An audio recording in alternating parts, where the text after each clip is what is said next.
Hello, everybody. Thank you for coming to the Lone Chemist Podcast. My name is Johnny. I am a tourist. I like long walks on the beach. I like pina coladas, getting caught in the rain.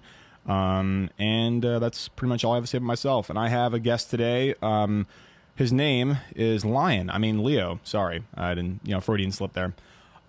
So Leo runs a channel called Implicitly Pretentious, which I think is,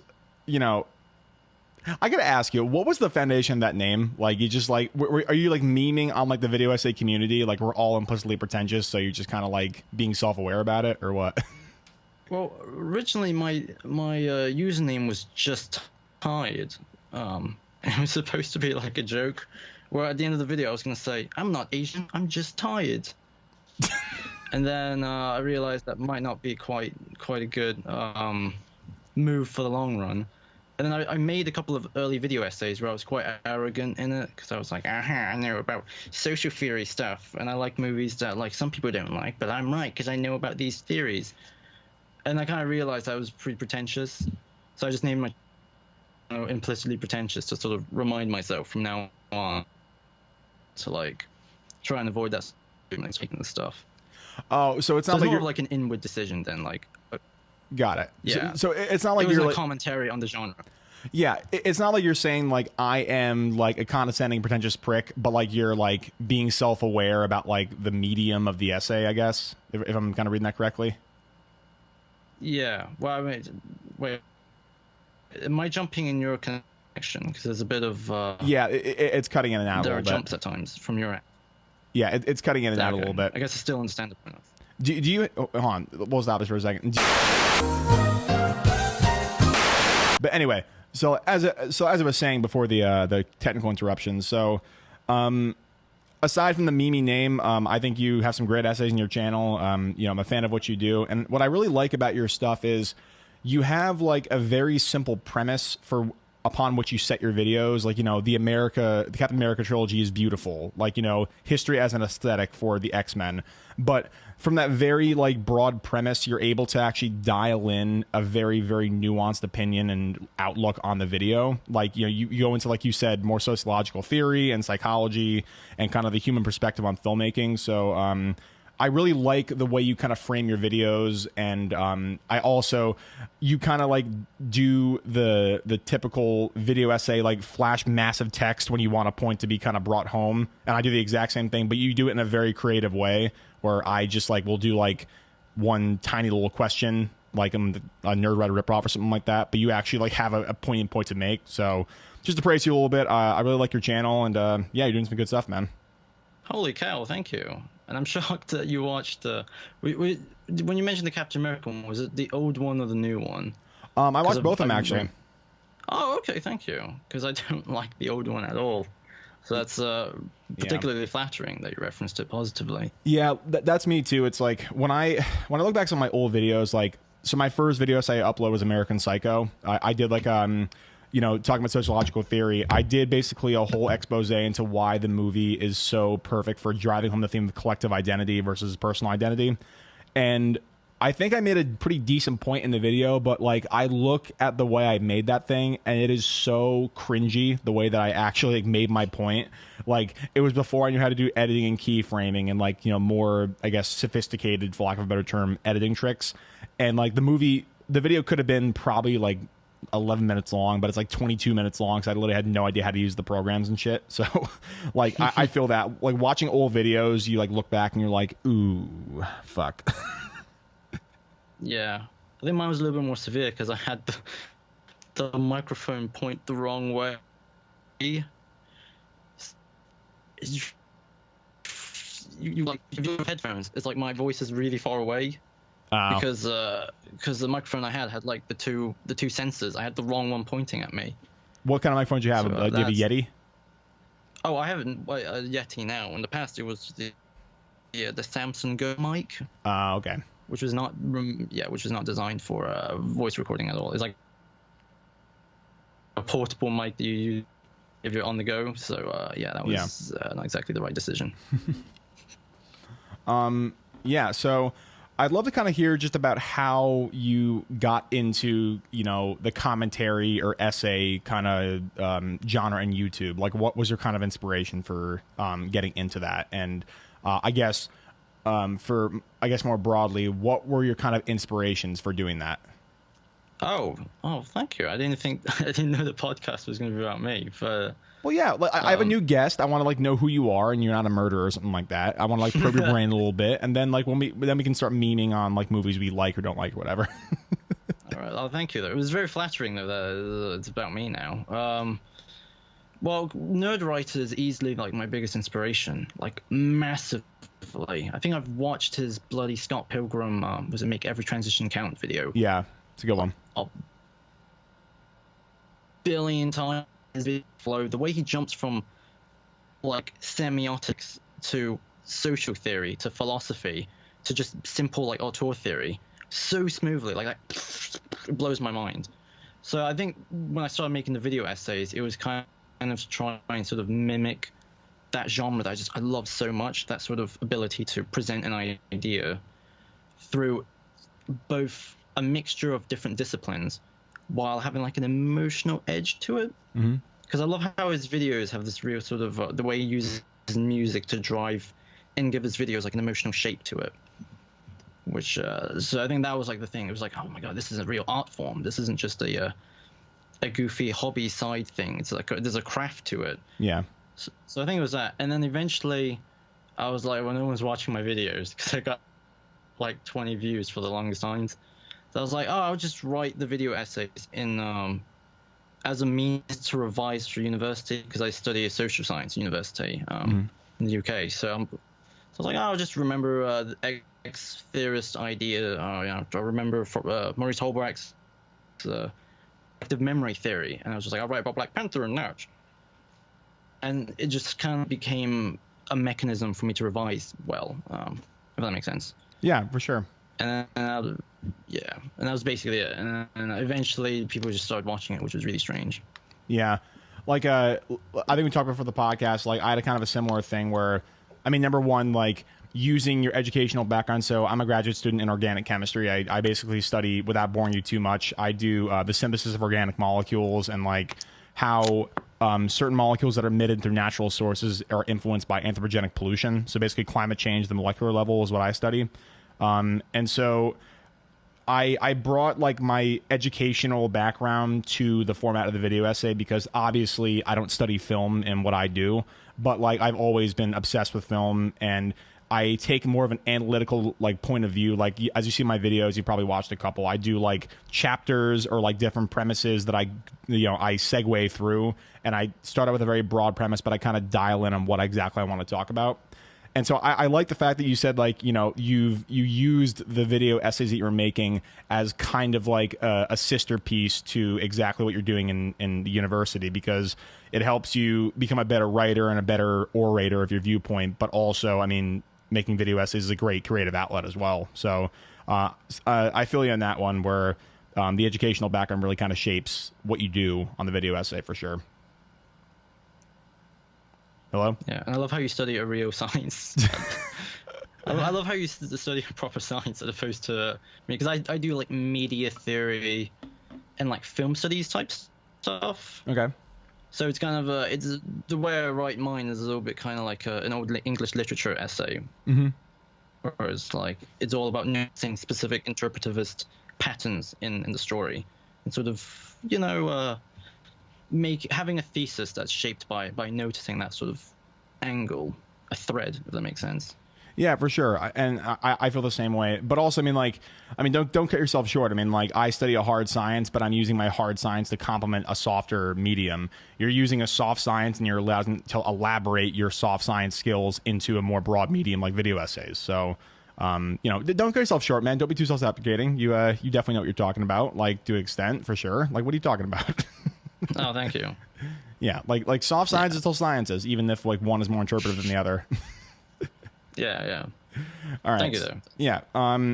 So, I'm trying to figure the best way to put this. You know, I'm not that professional. This is a hobby for me at this point. But so what was like your inspiration for getting into I guess just film in general? Like, have you always had kind of a draw to the medium of film, or something that you developed at university, or what? Oh, well, it's just on a general broad level in terms of why Yeah. I like film. Oh, okay. Well, because when I was a kid, like my parents would work 6 days a week in a takeaway. So I would like basically spend almost most of the days just watching movies after school at the back of the shop. So that's kind of where I really, really sort of got into it, because I was kind of like the lonely, weird kid who's kind of like at home, like, oh, I'm just gonna watch old cartoons and old movies. And that was kind of where I got into it. Sort of, so as a kid, I became quite sort of sin literate, just on a purely implicit level. And as I grew up, I did film studies in college, which I believe for you Americans would be high school. Yeah. When you're about like 16. Yep. So I was like, oh, I love this. It's just talking about movies. And then that's kind of, I think that was when I kind of was able to develop a sense of vocabulary that allowed me to talk about films in a way that I was like, oh, I like this. Those are the two sort of key events in my life that kind of like made me be like, yeah, I want to talk about film. And I like the fact that film is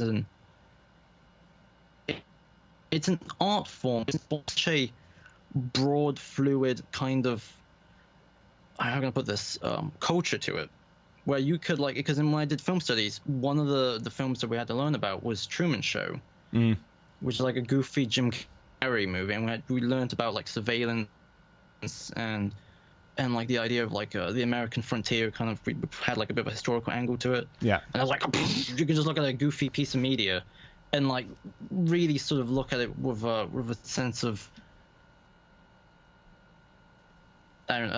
integrity in terms of giving it that sort of acknowledgement when it comes to subtext and stuff.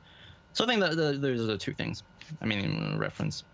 Yeah, I agree. And also, I like the fact that you brought up the Truman Show. The Truman Show, I feel like on its face is like this weird, quirky movie. But I mean, when you dial it back, I think it's such a beautiful commentary on like how we consume media and how media can actually shape our lives. I mean, it's a heavy-handed example, but like if you look at the way Truman's life is, it's almost like the allegory of the cave from Plato, where it's like his entire life was a lie, and like he has to go beyond the precipice of what he's actually experienced to learn the truth, and the truth is so subjective to be interpreted because he's been shown this entire like fishbowl-esque portion of his life. And then once he realizes that it's all bullshit, from the beautiful metaphor of the light falling down, I forget what constellation is on the actual on the light, but I mean it just kind of shows that like the world that you're actually surrounded with all the time really shapes how you actually view things. Yeah. Hello? Totally. I think the one we also got Wonderful Life. Oh yeah. Hello, can you hear me? Yeah. Sorry, you cut out there for a second. We compared it with. Oh no! I hope this doesn't happen as often. But it was we compared Truman Show with the ones of Wonderful Life, and it was like one movie was about the and the other one was about the importance of moving into new frontiers. And it was kind of amazing how, like, and this is mainly in English perspective on American identity, but it was kind of interesting how we looked at it as being two very, very contrasting views of American identity. The idea one is about settling down and one is about exploring. And it was kind of cool looking at these sort of cultural texts as being subject to historical factors that you don't really notice. Hello? Can you? Yeah. Hello. Yeah. Sorry, you cut out there at the end of it, but oh no! No, it's all good. We're going through it, man. We're gonna, if it doesn't work, we'll go for a fucking lost episode here. But I actually like the way you brought up It's a Wonderful Life and the view in American culture. And I've always thought that A Wonderful Life is super interesting as a filmmaking standpoint, because I mean, the director, Frank Capra, was a die-hard conservative guy, but he paints a pretty scathing view of capitalism and the American dream in that actual movie, where, I mean, he kind of touches on the darker aspects of, like, you know, letting materialism kind of rule your life. And it's just, it's weird how, like, it seems almost like didactically and diametrically opposed to what he internally believes as a political, you know, political person in that time. But he paints such an interesting look at the American dream that it kind of seems like it's not really in his wheelhouse. But I mean, it kind of makes sense, even if he's a more conservative guy, depicting that view of America. If that makes any sense. Yeah, well, I think that's also what makes I think that's a testament of a good piece of art. Is when you can really tell it takes a life of its own beyond the political identity of the artist who makes it, where it sort of enters a very specific pathway where it's like it enters a non-judgmental mode of discussion, if that makes sense. Yeah, for sure. Yeah, and if we compare something like that to a director like Adam McKay, he uses political leanings and identity to, you know, not offer a commentary on his own views, but to elaborate his own views. And I still love Adam McKay's movies. I think Vice is one of my favorite movies in 2018. I loved Vice. Really? Yeah, I loved Vice. I will defend that movie any day of the goddamn week, dude. Let's talk about it. Let's talk about it. So. What do you think about Vice and Adam McKay generally? Hello? Sorry, you cut out a bit for a second. Yeah. Say that again. So what do you think about Vice and Adam McKay generally? Well, I love Adam McKay in general. I adored... What was the movie he made before that? The Big Short. Yeah. I adored that movie so much. Because I loved how it was almost like a hybrid of a video essay movie. Yeah. The way it kept breaking all the filmic rules in order to elaborate and articulate itself. Yeah. But then I got really irritated watching Vice. Okay. I think it was a combination of two things very specifically. The editing and the way the editing kept ruining the performances for me.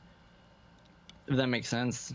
Yeah, it does. Feel free to disagree, because there's a scene in particular, right, where it was I saw the clip beforehand, and that's what sold me to go and watch the movie in the cinemas. Was the fishing scene? Was when it was is it the one where it's George Bush and Dick Cheney talking on the table? Yeah. I was like, oh my god, it's gonna be amazing. It's gonna be Christian Bale. It's gonna be Sam Rockwell. They're completely giving their all into the performance, and it's gonna have a little bit goofy editing, but I assume that's just gonna be like it's gonna use to punctuate the moment, as opposed to it's going to actively try and force the audience to follow his opinion of the moment, if that makes sense. Yeah. Okay. And then when I watched it, the constant narration, the constant cutaways, and it felt like the movie equivalent of you watching a movie and then someone next to you just kept whispering like, "Oh, this is why I think," or "This is why I think."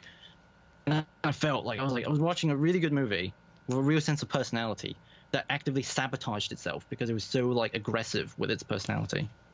If that makes sense. Okay. No, I can definitely see that perspective for sure. So, number one, I'll offer a counterexample for the editing, because I actually think the editing was one of the best parts of the movie for me. So I agree with you that if you don't buy into the whole pseudo documentary / biopic kind of ethos that's putting on screen, you're not gonna like the movie. And I totally get that it's a taste and it's a subjective taste perspective for sure.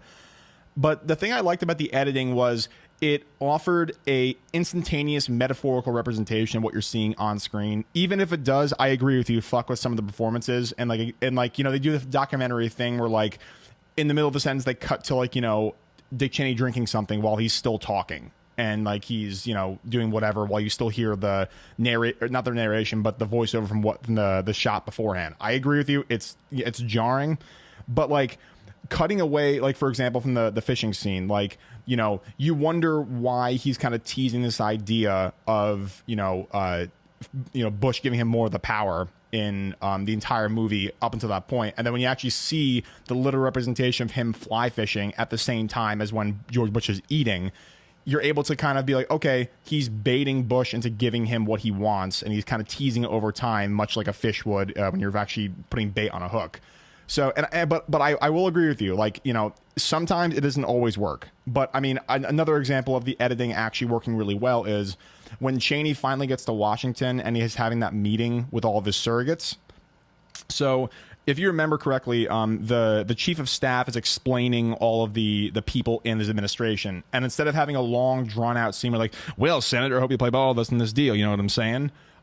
They use Stratego. They use Stratego pieces, and they use Washington as an actual game board with dice and cards and pieces and stuff to show the representation of Cheney actually moving the pieces into his favor so he can have the best play. And I thought that was, brilliant. And even though it's really unorthodox editing, I agree, it does speak to the fact that he's able to instantaneously put the metaphor of what he's trying to say on screen, even if it's completely blatant and it's a little bit jarring in the middle of the scene, if that makes any sense. Sure. Yeah, I acknowledge that counter argument, and I do applaud Adam McKay for trying to make a topic that would traditionally be very boring and alienating for the common person, and trying to. I love the fact that he has a real sense of attitude, and that's very signature to him. But it just felt so aggressive for me that in a way that it's aggressive for sure. Yeah, in a way that felt like I was getting punched in the face.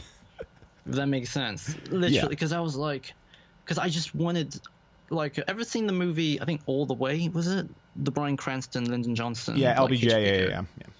Yeah, and I was like, it probably didn't help that I watched that beforehand. Because I was like, for some reason, I was in like a weirdo, biopic mood. And I was like, I thought it was going to kind of be like that, where the whole film was going to be built on a brilliant performance of a real person and play the movie completely non-judgmental. There are some warts, there are some, whatever positive, negative the person is we're gonna let the audience decide and judge. Which the movie just kept obstructing that sort of process. It felt like the movie, because storytelling is a negotiation, kind of a give and take relationship between the author and the audience. It felt like the movie tried so hard to displace it so that it's almost all author and no audience, if that makes sense, when it comes to engagement and involvement on the subject matter. And on one hand, I understand why he did that, because he wants to hold your hand in terms of the more complicated bureaucratic and political elements that probably most people would just go over their heads. But then I was like, at the same time, it's just so, it's like watching an MTV advert, when it's like the constant cuts. Whoa, like the promos. It felt like watching a whole 2 hours of that for me. So yeah, and I acknowledge that it's not for everybody, and moving into even more subjectively here.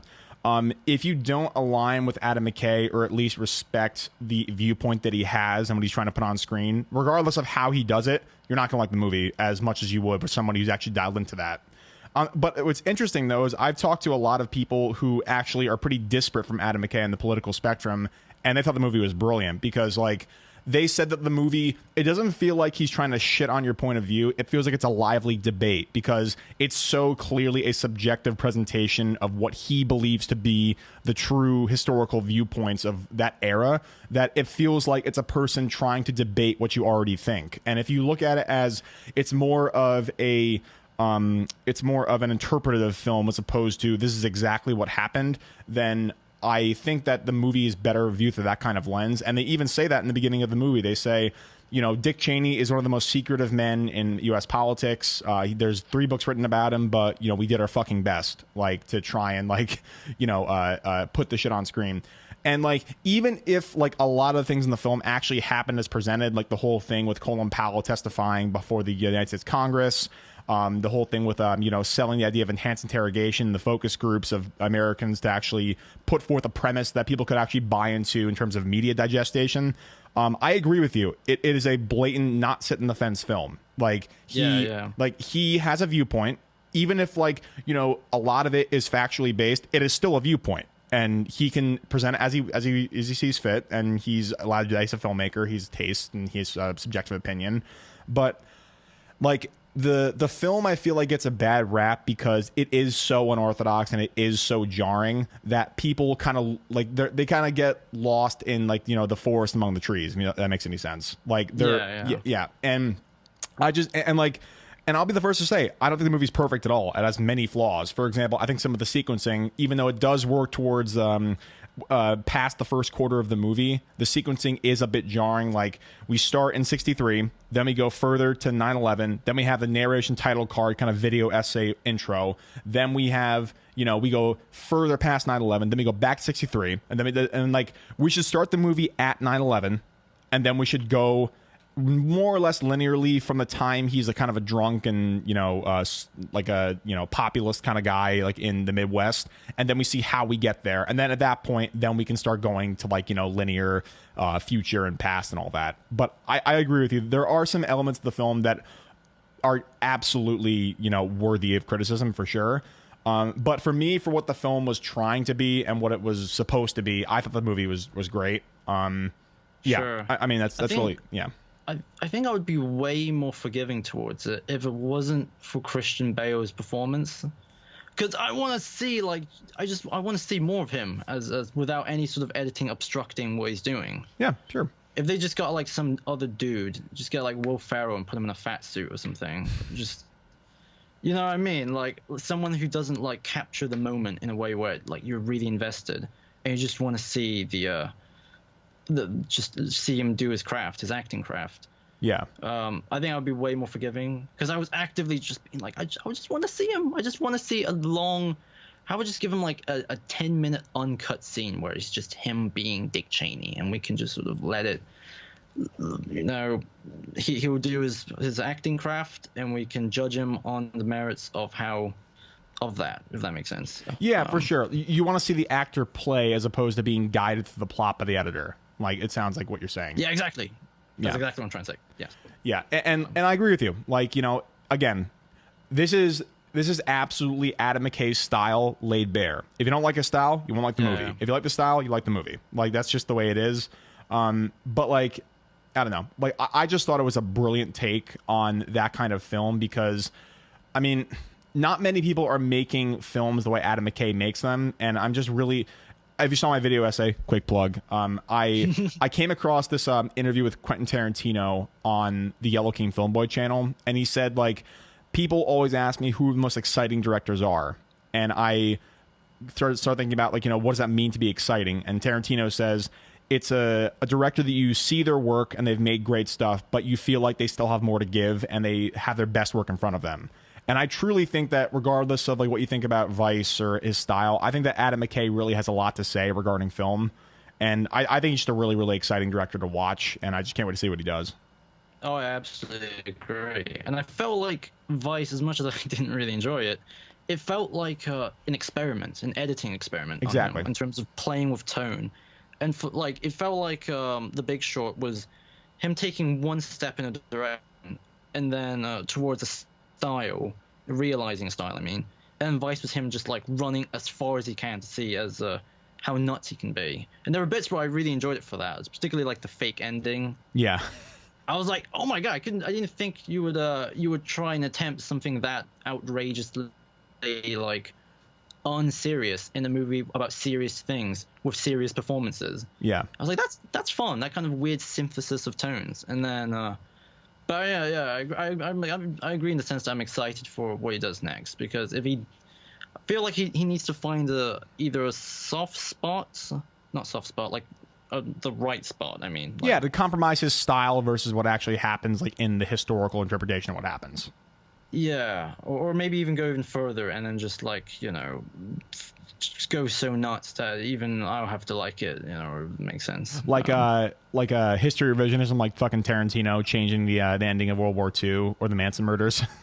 Or I'm thinking more like Blazing Saddles. Yeah. Just be like, whatever, we're just gonna like show a movie where the end of the movie is the actors just leaving the set. Yeah. That kind of, you know, if it's like that, then I don't know. But yeah, definitely, I agree. I'm excited for it, even though I didn't really like Vice. Yeah. No, it's subjective. It's what you think about the film, and you know, I don't want to take that away from you, and you know, clearly, like, you know, you don't want to take away from me that I love the film, so it's like, you know, it's whatever. Well, I'm really glad that you like it, because I'm like, when I was watching, I was like, I really hope someone likes this, because bloody Christian Bale wrecked his body to play this character. And I'm like, I want, like, you know, I'm like, I want to see more, but if this is enough for other people, then I'm like, okay, well, Yeah. It's good to know it paid off. Yeah, no, for sure. Again, it's subjective. It's entirely subjective, and it's a movie based. It's a movie predicated on his style, and if you don't like it, you won't like it. Like, that's all there really is to it. But yeah, I just loved it. Let's talk about another movie that came out recently. How about Once Upon a Time in Hollywood? You seen it yet? Oh, no, not yet. I've asked a friend, and I should be watching it, like, today's Sunday, so it'll probably be next week. So, no, I've not seen it yet. Well, that's sad. What's your favorite movie of 2019 so far? 2019? Oh, I don't know, because I've watched a lot of old movies during it. Released this year, though. What's a movie that came out this year apart from Endgame? Does it matter? I don't know. So sorry, crap. I'm drawing a blank. I watched a lot of TV shows, so I'm not sure. What'd you watch? I watched Altered Carbon. Altered Carbon. Oh, that's a Netflix one where it's like you can like inhabit like a younger body, right? Like the sci-fi one. How's that? I haven't seen it yet. Well, Joel Kinnaman is naked for the most of it. So that was like, what? And then, yeah, it's good. It's all right. It's kind of, it's like a 7 out of 10 show with like the most amazing special effects in terms of like a cyberpunk TV show. Sweet. So it's kind of like, oh, wow. It's kind of, it's superficial in places, but quite, it's all right. All right, well, whatever. You brought up Endgame. Let's talk about Endgame. So like I watched your Endgame video, but like, let's just have your opinion on the table. What did you think about Endgame? Oh, I really enjoyed it until the big battle at the end. Which I enjoyed, but it was a bit like, it felt like, oh, that was a bit obligatory, the big battle at the end. Michael Bay syndrome, where it's like, Well, it's kind of like, I understand why they did it in terms of structure, because you need to have, the movie is so solemn for like 2/3 of it, that you need the big blowout at the end. Otherwise, if you just end with like Clint picking up the phone and then cutting to black, even though I think that would be much more tidy and more cohesive, people would just be like, what? That was it? But I enjoyed it up until the big battle at the end, which then I still enjoyed, but then I was a bit like, my mind slowly drifted away. And then I laughed when Thanos showed up, and he was like, I'm going to destroy the world. And I'm like, isn't that the opposite of your plan from the last movie? It's funny you brought that up. That's the premise of my next video. So I don't know if you saw my Thanos video. I saw a thumbnail on my wall, so I deliberately referenced that. Yeah. Yeah, that's my next video, talking about Thanos' treatment in Endgame. And I won't give away all my cards because I don't want some cuckboy to like steal my my idea for my video. But so here's the thing, though. First of all, I loved Endgame. I really did. I agree with you that like the movie does feel like it just like takes a baseball bat to your forehead, like when that final battle starts. Because, I mean, the other podcast that I host, the Secret Podcast, basically my friend Matt said, you can look in any corner of the screen and there's something else different happening that you can like have their focus towards. And one, that's admirable because like it shows the effort that you put into like fine tuning this thing to make it like so beautiful and so expansive. But on the other hand, it's like the cinematic interpretation of ADD, where it's like I legitimately can't focus on one thing for too long because there's so much other shit happening. I can't focus on one thing. But I agree with you.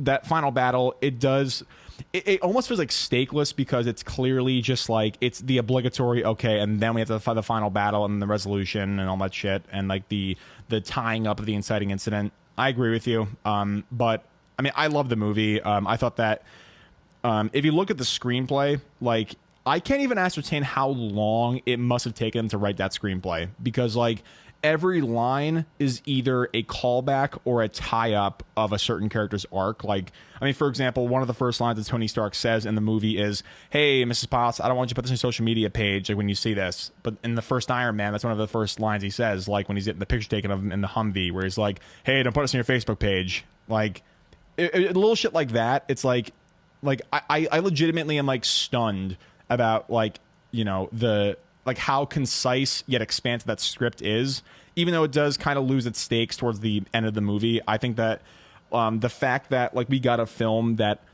elevates pretty much every other Marvel movie after seeing it's pretty remarkable. Especially Dark World. I was like, what? Really? You're gonna touch upon that movie? And then It made it better, watching honestly. Like, I don't want to rewatch it because the movie sucks, but like, but yeah, like, isn't it funny how Natalie Portman like refused to come back and like they used deleted scenes of her to like have the thing where like Rocket like stabbed her with a little like needle or whatever, and then like now she's going to be like female Thor. And she was in the premiere too for some reason on the red carpet. Yeah, like why? Like you weren't even in the movie. They just used they reused footage of you. I think didn't she do like ADR or something? Like she might have, but she didn't have any lines. The only line she would have had is a scream when fucking Rocket like stabs her. Like, ow! And then she like runs away. Especially with her performance in Dark World, which could possibly be one of the worst recent performances I think I've seen for a $200 million movie. Like you can just.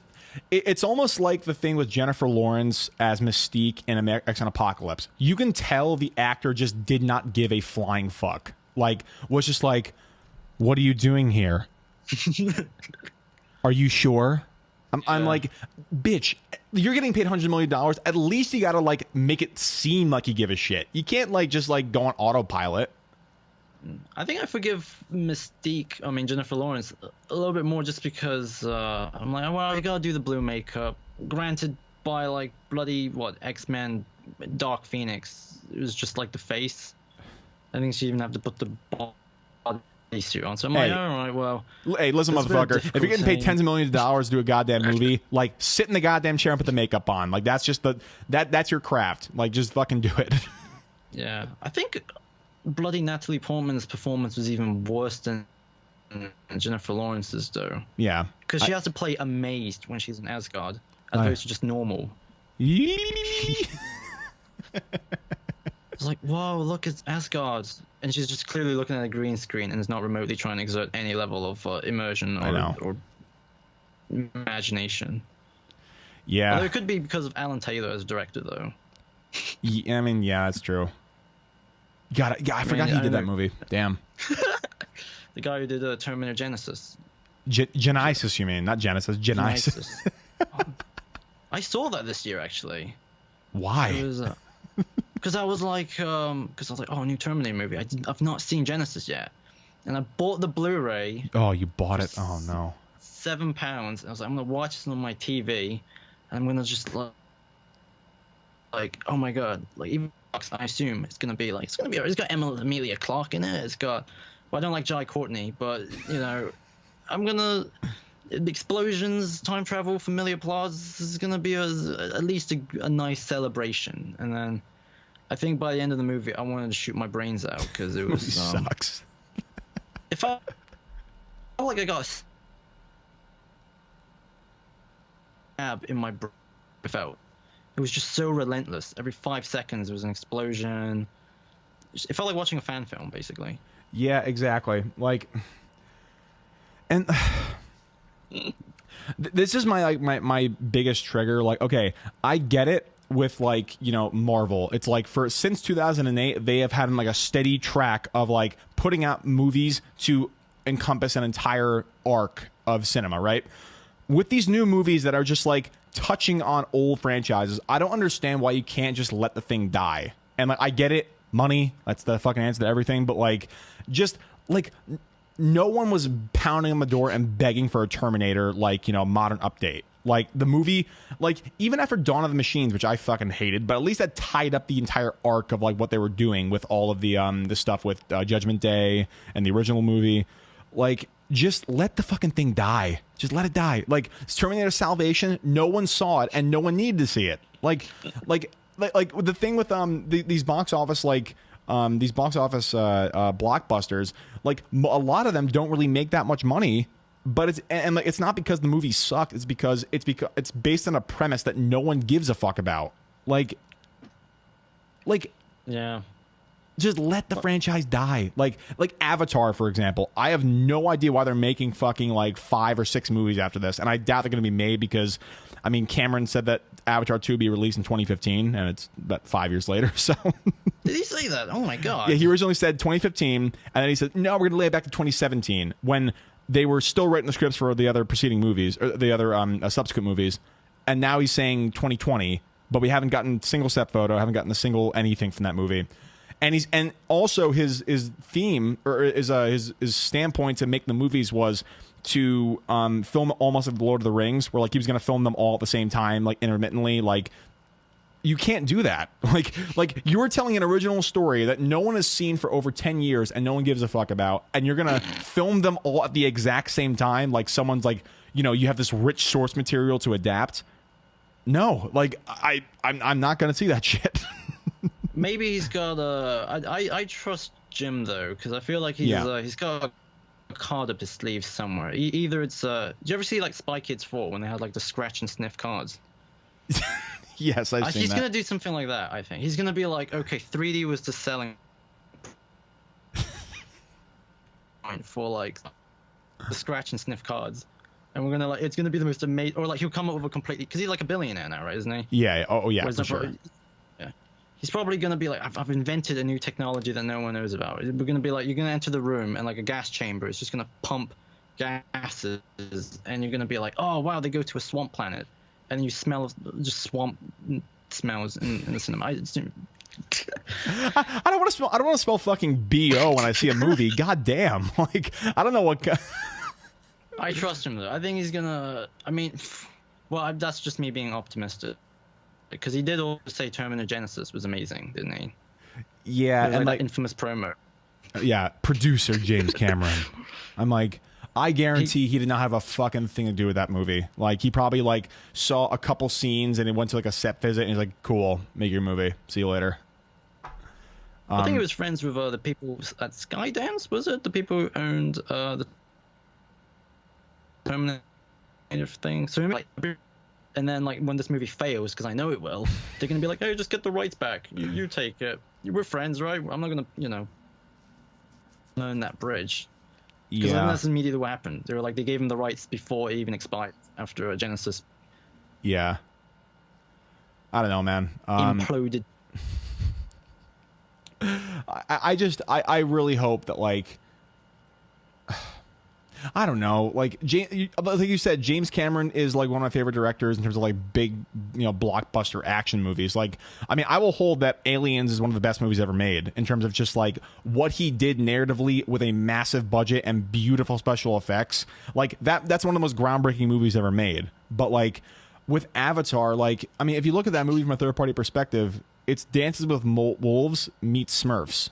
Like that's like you have a guy who's sent to like, you know, destroy people, but then he sympathizes with them, and then the last hours, an entire fight scene. I'm like, I've seen this movie before, and like, are you really going to like, you know, have like a sweeping 5-movie arc on this premise that, you know, the only selling point for Avatar was like it was one of the first movies to really utilize like motion capture, not just amazing CGI, but motion capture, and it was in completely IMAX 3D. Like that was really like the only two selling points that it had. And so obviously the reason why it made so much money is because it was the first movie of its kind. So everyone's like, you see it in 2D and you're like, oh man, I got to see this in 3D. And you're like, oh man, I got to see it in IMAX 3D. And like, I think the novelty of that entire thing is just gone. And I don't think it's really going to like latch on to the public. I mean, I was amazed they made that fucking theme park like based on Avatar. Like Harry Potter, I can understand, worldwide phenomenon, and it's still getting more popular, even though there's the abysmal Fantastic Beasts movies. But like, I don't know. Like, I think this whole franchise is kind of a miscalculation, in my opinion. Yeah, although didn't the movie do ridiculously well internationally? Maybe yeah, he's banking it did. on that. It'll be like, you know, you get all the Chinamen and all the other people are going to be like, oh my god, it's Avatar. I recognized that from 11 years ago. It was so realistic. And they'll be like, oh my god, there are these scratch cards. I can smell like I'm in a swamp when you're in it. It's amazing. I assume that novelty alone will be able to like get people. Because I know it will get my mom, and it will get like, you know, the normie fans who aren't really into movies. They're just, I just want to go watch a movie for 2 hours. Or in the case of, it was an Avatar like 3 hours. Yeah, it's like 3 hours and change, something like that. Yeah, I assume each movie is going to be 6 hours. You know, it's going to be like, and it'll be like 15 like scratch and sniff cards. Like, oh, now you're going to the, you'll be going to the planet made of dung, and you can, you know, smell that. Like James Cameron just got a bunch of like shit. I feel like I trust him though. Yeah, I trust him too. He's like I said, amazing director. I loved Terminator 2. I loved Aliens. He's made some of the most influential like blockbuster movies to ever be made. But I don't know. It's nuts that his entire filmography, like it's almost he's got such a powerfully robust quality line. Well, I feel like his worst movie is at least an 8. Yeah. Even Avatar, like that movie's kind of typical. It's so well executed though, just on a ridiculously weak framework. Yeah, exactly. And like, look, I mean, this is what he does. He makes a movie once every 10 years, and like, you know, even if Avatar is kind of derivative in terms of its story, like you can't deny that the guy is like a master at what he does. Like, so. Yeah. I think that it'll probably be good. I don't know. Like, I think that like culturally, I think people have moved on from this shit. It probably won't make $6 billion or whatever the fuck he wants. Yeah, because like if I'm not mistaken, isn't Avatar the last movie he made? Like, yeah, didn't he do that documentary when he goes into the ocean? Let me see. That was before. That was before. Was it? Yeah, that was 2005. It's let me see. Aliens of the Deep is what it's called. Yeah. Oh, right. Yeah. So I like how he just does whatever the fuck he wants. He's so rich. Yeah. He'll probably have a space station on Mars at one point and be like, yeah, in the shape of himself. and then he did one episode of Dark Angel just randomly in 2002. What? Well, the Jessica Alba show. Yeah, I forgot about that show. Damn. A group of genetically enhanced children escaped from a lab project. Oh, that's so 2004. Yeah. 3? 2002. 2002. Jesus. Yeah. And then he did Titanic in 97. Then he made a theme park ride for Terminator 2, which he directed, which I didn't know there's directors for those things, so that's interesting. Yeah. Then True Lies, Terminator 2, The Abyss, Aliens, Terminator, and his masterpiece, in my opinion, is his first movie, Piranha 2: The Spawning. Well, when he did the didn't he do like the paintings of like the background paintings, wasn't it? Was he director of that? I thought he was just a guy in that. For what, Piranha 2? Yeah. No, he was director for it, yeah. What? Yeah, but I think like he's like tried to cast off the directing, responsibilities for the two other guys. I think Miller Drake was one of them, some random dude. And then actually, it's Miller Drake. I'm looking at the IMDb right now. Miller Drake and Ovidio G. Asanidas. And even though they helped direct it, they're uncredited. So that's James Cameron's blunder, like singly, I guess. Yeah. But his following movie wasn't immediately Terminator 1. Yeah, Terminator 1 was after that. Jesus. So I guess he learned jump in quality. Well, I assume probably everything went wrong for Piranha 2, and then he was just like, okay, he made like a checklist, and then was like, I know exactly what to do for the next movie. Yeah. He learned to make. Didn't he learn to make films all by himself? Yeah, I don't think he was at school or anything. Yeah. Yeah, because I remember he said he was a truck driver before he became a filmmaker. Wow. So, Jesus. Yeah, I mean, like talk about the jump in quality. It's almost like a much more severe version of Quentin Tarantino. Quentin Tarantino said he made Reservoir Dogs, and through that he learned how to make a movie. But I mean, like, Reservoir Dogs is a great movie.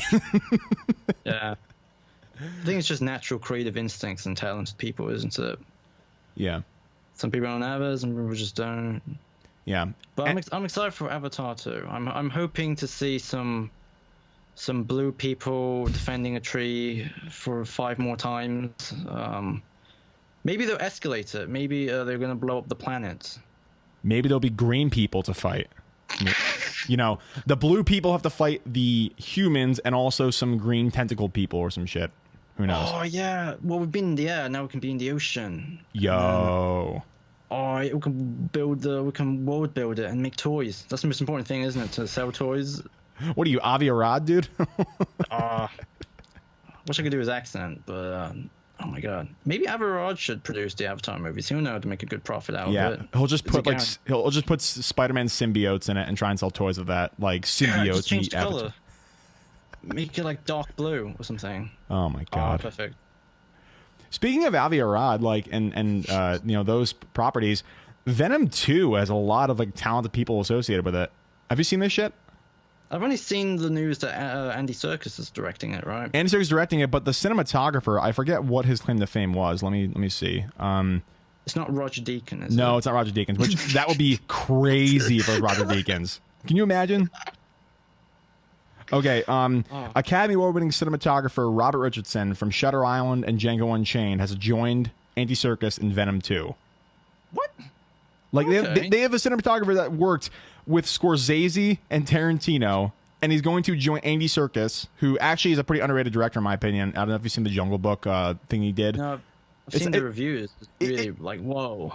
Yeah, it's not bad. I mean, it's kind of silly, but like his directing is actually quite good in the movie. But like they get Andy Serkis, who's like, you know, a really talented guy, and they get fucking Richardson, who has made 2 great movies as a cinematographer, and like they're doing it for this like this B movie parody of a superhero that never really should have had his fucking own movie in the first place. Maybe it's like the Christopher Nolan effect, right? It's gonna be like they're gonna take the worst property ever, and they're gonna just be like, we're gonna make it. And not to say Batman's the worst property, but they're gonna like transcend it. They're gonna make an Oscar-worthy Venom movie. Can you imagine? Mark my words. Yeah, Woody Harrelson with his awful wig is gonna get like an Oscar nomination for like best supporting actor. He looks like the Wendy's girl. Oh my god. I don't even live in America and I know who Wendy's is. That's just maybe it'll be great. Maybe it'll just be maybe it'll be like George Miller's Mad Max Fury Road. It would just be a 2-hour long beautiful like chase sequence of Woody Harrelson with a bad wig chasing Tom Hardy, who's doing the worst accent in the world, and you know, my name is Eddie Brock. You take the most vulnerable people. Dude, like, how bad was what's her face, Michelle Williams in that movie? Oh, she didn't care. But like none of them care. But like Tom Hardy at least like cared to give a zany, eccentric performance. Like I've said it a million times. Like a bad movie can be circumvented, or a bad script can be circumvented by a good director and a good actor. Because everyone else in the movie does not give a fuck. But Tom Hardy seems like he's like in The Mask from the '90s and is like giving this like really like out there performance and shit. Yeah, maybe it's gonna be good. Maybe you're right. Maybe this will be like Venom's you know, the I guess the crowning achievement of the Marvel movies, Venom 2. It'll be like The Dark Knight, right? It will be like Batman Begins for Joel Schumacher's Batman and Robin. It will redeem. People will be wearing Venom T-shirts, getting well, they already do that, but more people wear. Yeah, if we're a hot topic, you have a lot of Venom shirts. Mark my words, it will be the great. It will be like everyone will be like, oh my god, it will be a soft reboot probably too. Yeah, for sure.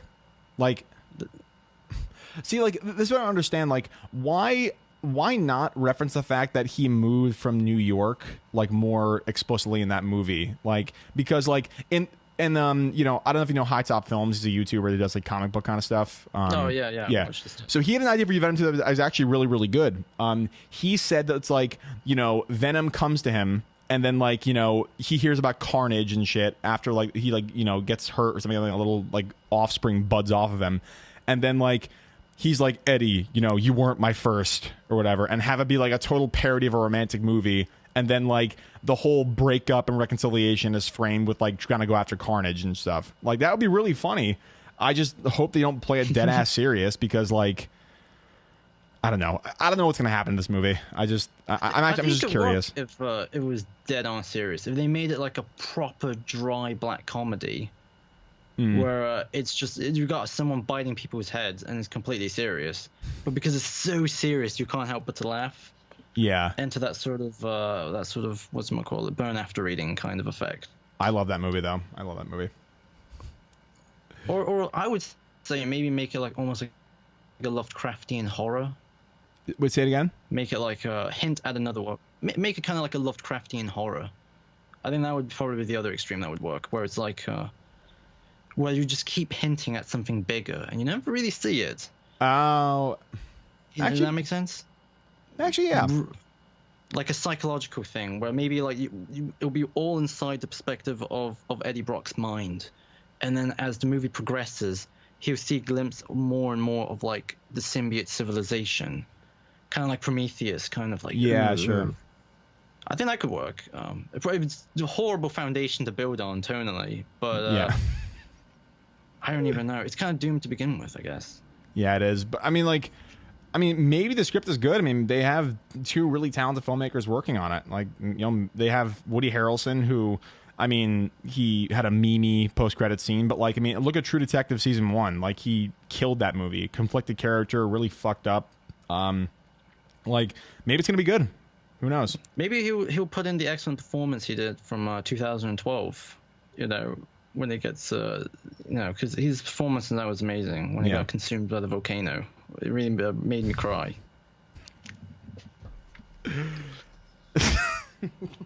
What?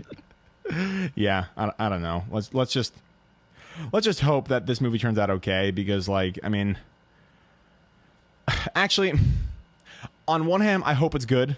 On the other hand, I hope it's a train wreck so I can go see it drunk once again, because I saw the first one absolutely shit-faced. So, oh man, I watched the first one completely serious. I was like, oh my god, no. I was like, I like Tom Hardy. Like, he's got a pretty good track record. And I was like, oh no, when I was watching it. Although I think I actually enjoyed Venom up until the third act again. Yeah, it was silly and it was self-aware. Which is why I liked it. But like, I mean, the third act, like the CGI goo fight, it's like it's like flubber with teeth. It's like fucking hell. I loved how it was just the first the first two thirds was literally just a miserable drama about this dude's life falling apart. Yeah. And there was like no venom in it. I was like, oh, I like this. I like how it's patient. Worse mood. I don't know, have some generic flashback, like during a halfway point or something, just making the most like excessive nonsense. I was like, oh, there's a okay character piece, but you know, I don't know. I hope they call Venom 2 Venom TOO. Just like the Dumb and Dumber effect. Yeah, just own it, own the because they did that bloody commercial for the Blu-ray, right, where they were selling the fact that it's like a romantic comedy almost. So I think Sony knows there's a very specific, unique, almost Deadpool-like sort of brand identity. Like that they can super self-aware, yeah. Yeah, just call it Venom 2, you know. And then in like the poster on the O and O, put like a picture of Tom Hardy, and then the other one would be a picture of Woody Harrelson. They've been making goofy faces at each other. That would sell tickets, you know. That actually would. And yeah, like God, like speaking of Deadpool, I really wanted for the sequel for the name of the movie to be Deadpool sequel. Like I was like, please, that would be so meta and self-aware. I was hoping it was going to be called like Deadpool Cable Dawn of X-Force or something. Yeah. All right. Just like really, really mark into like the genre. Yeah. All right. Last thing before I let you go, but you know, even though we've had some connectivity issues, I think we jive pretty well. We should definitely come back on again. What do you think about Zack Snyder as a filmmaker? And more specifically, I've seen your videos, but I'd love you to comment on BVS and Justice League. Oh no, I feel like I'm walking on eggshells now. Immediately. I don't like Zack Snyder at all, so you don't have to offend me. You're not gonna offend me. But like there's a massive fan base of like the super like dogmatic kind of we love you, Zack Snyder, you're God to us. I think he's well, first of all, I think he's a very bizarrely good looking guy. Like that's really, really like strange. I'm not gay, but I was like, oh, he doesn't look. I thought he was an actor before I thought he was a director, because he's like buff. I was like, yeah. Oh, that's weird. So I was like, wow, that's strange. And then that kind of just summarizes my opinion of his films. It's very good looking, but there's really not much else to talk about because it's so. I think he's a wonderful, wonderfully visual director in a way where like I think almost every frame of his movies could be a painting that I could put on my wall. Yeah. It's like what. Aside from that, I think Justice League is probably my favorite superhero movie ever made. Okay. Well, I mean that like in both ironically and sincerely. I love it because I grew up with watching the Justice League Unlimited cartoon. Yeah, I love it. I love the cartoon. It's great. I grew up with the Justice League more than the Avengers, so just simply seeing Ben Affleck's weirdly like red face. Did you notice that? Like he looks really red in Justice League. Yeah, that's the like the a gammon consequence. shank. That's the consequence of steroid use, my friend. When you're over 50, Well, like he's just drunk. Like he's drunk, but he's I don't also know. on steroids. He's very flush. there's that great bit. Remember when like he's bruised and Diana's helping him out. And he pours a fucking glass of whiskey for himself. Well, like, also, it's very clearly supposed to be a topless scene, but he's not in shape, so he's just wearing this fake rubber muscle suit. Yeah. And it's like, what? And he, like, after he drinks the whiskey, he, like, looks off to the right. If you rewatch it, I haven't rewatched it in a while now. I rewatch that every night. It helps me go to sleep, because it reminds me of a better world than the one we live in, because it's a world where Ben Affleck isn't an alcoholic. Well, actually, he is an alcoholic in the movie, but... I don't know. I think Batman v Superman is a very pretty movie. I don't know. Every time I try and rewatch it, I get confused, irritated, and then I feel a sense of euphoria. Oddly enough, it could be from the constipation, and then Justice League is the best movie ever made. It's like watching a TV pilot to a TV show that was never made. From like 2002. Yeah, that is true. Yeah, that's my opinion, general opinion. Yeah, I don't want to be too mean because I feel like I'm gonna get attacked. You won't get attacked because no one really is that devoted to Zack Snyder, my audience. But like, here's the thing. It's kind of interesting to see Zack Snyder under the lens of like, okay, there are some filmmakers that if you put creative constraints on them, they make their best work. Like, for example, I think that Dawn of the Dead, 300, and Watchmen are his three best movies. Oh, And, yeah, absolutely. Yeah, and two of the three are graphic novels that are basically like, put with a couple plot points here and there changed onto the screen direct from the pages. And Dawn of the Dead is a reimagining of a masterful horror film that came out in the 70s. And so, like, it's interesting to think about, like, some filmmakers don't do well when you give him the keys of the kingdom for the narrative and the special effects and the filming and the editing, all that shit. Sometimes filmmakers do better if you put them in a box a little bit. And so I feel like with Zack, he should really let the narrative of the film not be, predicated on the storytelling. And like the nerd writer, that pretentious fuck, like he makes some good points here and there. Fuck, but like the first time I saw BVS, I was like, this is a beautiful movie, and like I love the Justice League even more than Avengers, in my opinion. I grew up with them, but I'm like, I'm not connecting to this, and there's no cohesiveness. Like, why don't I like this? And so like, I felt exactly what the nerd writer said, but I'm not as insightful enough to like look at how I feel as he is.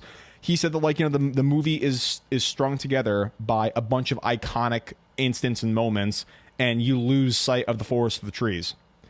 And that's so true because, like, look, like you said, every moment of those films is just absolutely jaw-droppingly gorgeous. But, like, that's the only appeal. There's no meat behind the bones. And if you try and find the meat behind the bones, you're going to be grasping at straws for, like, symbolic interpretations of what's happening, in my opinion. Like, I get it. It's like, it's a modern day commentary on tragedy, and like there's a huge kind of like metaphorical representation of the news and like how we view and intake, tragedy in media, especially in a post 9/11 America. I totally get all of that.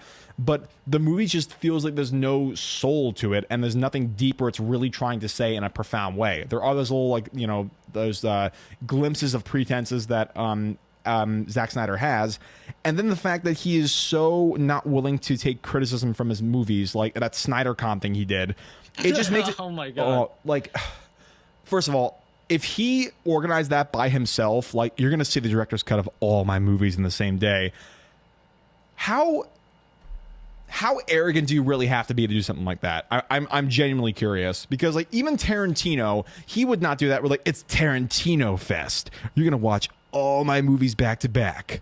Like, no one would do that in filmmaking today.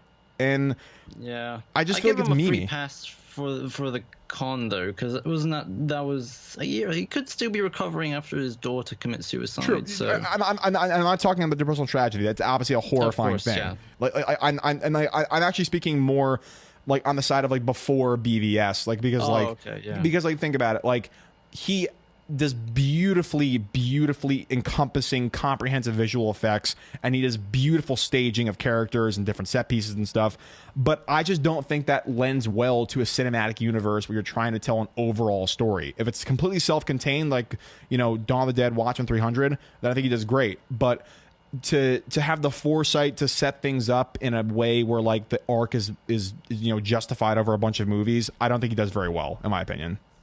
Yeah, well, I think I feel like he's got an ego to him that he can't really negotiate with, in a way, if that makes sense. Yeah, because a lot of the decisions he makes are so impulsive and so strange that there's nothing to build off of. Like going for an older Batman movie 1 into your 10 years spanning cinematic universe. That's such a strange decision. yeah. Killing Superman off your second movie. There's all of these very, very impatient decisions that he clearly made because he has a vision in his head of like, oh, I want to see like an older Batman who's more badass than the Christopher Nolan Batman, who's like, yeah, he kills people and blah blah blah blah. Yeah, I don't know. So I feel like those are innate issues in his own filmmaking that kind of corrupts his capacity to tell a story. yeah. But on the other hand, I think the movie is very good as a background mood piece, though. Back on what? As a background mood piece. If you have people over in your house and, you know, you have some music in the background, you can just play the movie. It's 3 hours long. It's flashing images. People will be like, oh, that looks quite pretty. You know, and then... You should, like, put it on mute and then play, like, Bright Eyes or some, like, really emo, like, acoustic rock and just, like, see how people react to it. They'll be like, "Oh, what music video is this? This is a Linkin Park music video." Like, "Oh no, it's Batman v Superman." "Oh, well, it's one with the Avengers, right?" Yeah, that one. You know, and it'll be great for that. I think because it's got a lot of flashing images. The camera's always moving. I tried re-editing that movie actually, and like, you can't really restructure it or cut it down because I noticed there are so many scenes that are dead ends. That have like that pushes the story just a little bit, but not enough for it to give it like a sense of momentum. Because like almost every single Batman scene is Bruce Wayne sitting in front of a computer and looking at a screen. Yeah. And they give you like tiny bits of information each one, so they are still necessary. Because he's trying to find out where the kryptonite and the was it the White Portuguese, the ship, The White Russian, and it's just like it's just enough for it to keep going, but then it's like so repetitive that there's no flow. Yeah. So and it's just I don't know. But apart from that, I think it's a very, very good mood piece. Yeah. Just in the background. Yeah, and like the thing with the narrative that like kind of is weird is like, how do I put this? I think that if you didn't have the cutbacks to Lawrence Fishburne telling a joke, there would be no levity and no like joy in the movie if you weren't like a fan of those heroes already. And like the movie just feels so overly morose, which I get it. Like it's a commentary on 9/11 America. It's a commentary on like, you know, the metaphorical representation of how, you know, human beings act like when faced with tragedy. I get that. I'm not saying you have to be overly jovial or anything like that, but what I am saying is like there has to be a premise that you can latch onto that's not misery porn in those movies. There's no emotional shape to the movie. Oh yeah. There's no flow where it goes up and down, and how about that the plot line with fucking Lois Lane with the bullet? Oh, I loved it until it led to nowhere. What, you love that? Because I was like, oh wow, we can watch Lois Lane. Like the idea of Lois Lane going overseas and uncovering a conspiracy, I think is awesome. I don't know why it's in the Batman v Superman movie. You'd think that would be devoted for Man of Steel sequel purely, but then it led to nowhere, and I was like, that's cool. Like she gets to be a proper reporter, and you know, unfortunately, it just felt like it was just sort of killing time. Yeah, exactly. And like, I mean, like looking at it like objectively speaking, Superman has never used a bullet, and even though like all that shit happens where like the city is destroyed, even people in the world should probably be feeling the fact that, oh yeah, he's a god, he doesn't really have to use a bullet. So it's like, if they really were trying to frame him for something, then why would the bullet be the centerpiece of what they're trying to frame him with? Like I tried. You gotta understand He here. also killed terrorists too. So why would the people be against him? Exactly. and with the sentiment that Zack Snyder gives in that movie, in that fucking movie, then like, why would they be upset if an Al Qaeda cell in fucking like, you know, like South Sudan gets iced? Like, I don't understand why like people would be upset about that. And like, if they centered it on like, okay, let's say let's say almost like Watchmen. Let's say like Zack Snyder put it such that like there was a bombing and fucking Lex Luthor, you know, put the remnants of a mineral that's similar to kryptonite like in the rubble of whatever has exploded, and then they'd be like, holy shit, this fucking alien who is like, you know, afraid of this stuff has an explosion, and it has the very signature of the thing that he is a whatever, like a subject of or whatever. Like, I'm a chemist and trying to think of it from that point of view. Like, that would actually be a good plot point to say, oh shit, maybe he's the one who's doing all these terrible, terrible attacks. Maybe he's the one who did it. So like, you know, give us a good premise to have like a conspiracy theory with, because like the other ones doesn't make any sense. And like you said, even if like espionage with Lois Lane is interesting, it just ultimately ends up being a time filler, and the movie's already 3 hours long. So why would you waste time on something that doesn't make any sense? Did you also like how there was a UAV drone watching Jimmy Olsen get his brains blown out, which meant the government was watching the whole ordeal, which meant they would have seen Lex Luthor's henchmen kill the terrorists with guns. Yeah. And then Superman show up, so they would have had the recording. It makes no sense. No sense. Like zero. Oh shit! I hit my phone on the keyboard. It makes no sense. Like no sense. Anyway, it's a great social topic. Just like, you know, if you're ever bored with your friends and you just wanted to laugh, have a good time, just bring up and just be like, oh well, it's like a Rubik's cube, like a social Rubik's cube. It's like, oh, there's this plot hole, there's this one over there. Yeah. Yeah, I know. It's nuts. Anyway, man, I don't want to take up too much of your time. This is a very interesting note to leave this on, but I definitely want to have you on again. Oh yeah, yeah. But I absolutely loved being on this, by the way. Oh, thank you. You know, you're so deadpan that I can't tell if you're being serious or not. But people have been saying that in my comments too. They're like what? You just made that comment? Like, oh, it's just completely sarcastic. Oh, they don't get it. But you know, I'm the same way. But anyway, tell the people at home where they can find you. Oh, well, I'm on YouTube, where I'm literally just called Implicitly Pretentious. And I'm on Twitter, and that's really it. Those are two things. All right. Sweet. Well, I'm like an old man. I don't really know any of the TikTok or whatever the Snapchat or whatever the kids use these days. MySpace or any of that shit. Yeah. Yeah. It was eharmony.com. Was that the other one that people still use? All right. On that note, yes, this has been Leo. And check out his stuff. You should really do that because he's a talented guy. Yeah, man, thanks for coming on. I really appreciate it.